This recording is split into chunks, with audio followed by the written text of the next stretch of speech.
This is the story about a boy from USA. When he was 6 years old, his father passed away in 1895. His mother had to start working in a tomato cannery, leaving him to cook and care for his siblings.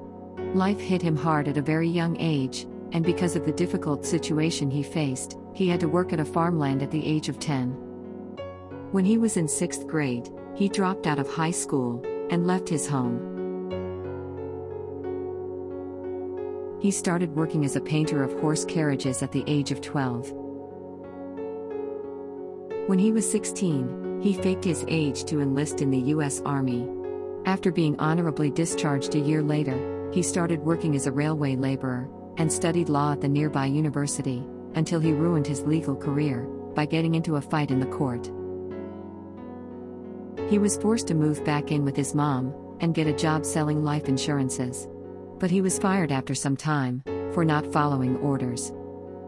Some years later, he established a ferry boat company, and it was an instant success. Later on, he tried cashing in on his ferry boat business to create a chemical lamp manufacturing company, only to find out that another company started to make electric lamps much better than his company's chemical lamps. All this hardship in life, but this guy wouldn't give up. He moved to work as a salesman for a tire company, but again, he lost his job when the company closed its manufacturing plant. At the age of 40, he met the general manager of an oil company, who asked him to run a service station for him. But the station had to close down after some time, as a result of the Great Depression. That same year, Shell Oil Company offered him a service station rent-free, in return for paying the company a percentage of sales. He started operating the service station, and also began to serve chicken dishes and other simple meals for people who were stopping by at the station. His pan-fried chicken soon became a favorite with the people of the area, and made him famous in the region. A few years later, he took out the station and started a proper restaurant. After fairly succeeding at this venture, he started to advertise his food, and to his shock, an argument erupted out of the blue with a local competitor that resulted in a fatal shootout, with one of his employees dying. 4 years later, he bought a motel next to his chicken restaurant, hoping for better business. But it caught fire and burnt down to the ground together with his restaurant. Yet, this ambitious man rebuilt and ran a new motel with a 140-seat restaurant until World War II forced him to close it down again. When war had ended, he tried selling his fried chicken recipe to other restaurants. His recipe was rejected 1,009 times.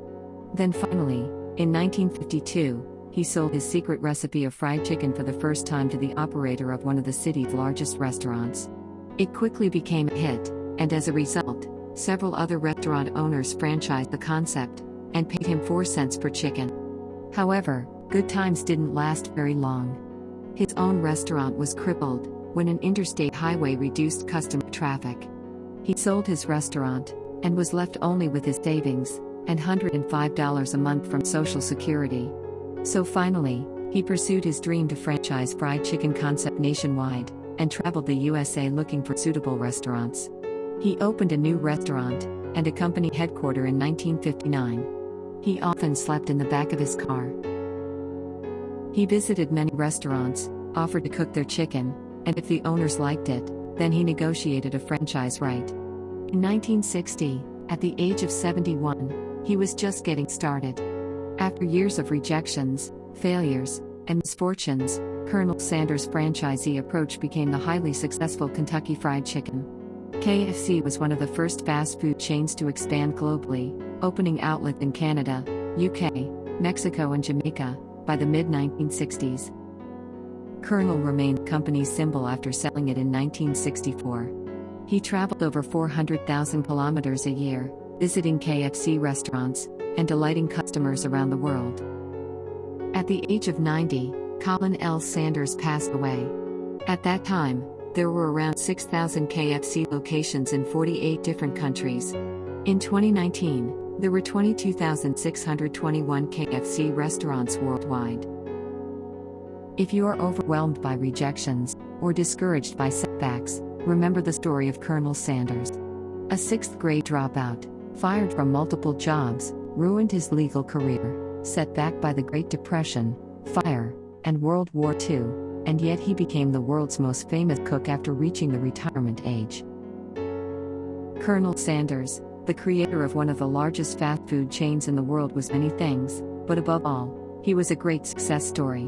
With his story, we can learn that despite thousands of rejections and misfortunes, how dedication along with hard work can create success, regardless of age. Thanks for watching this video.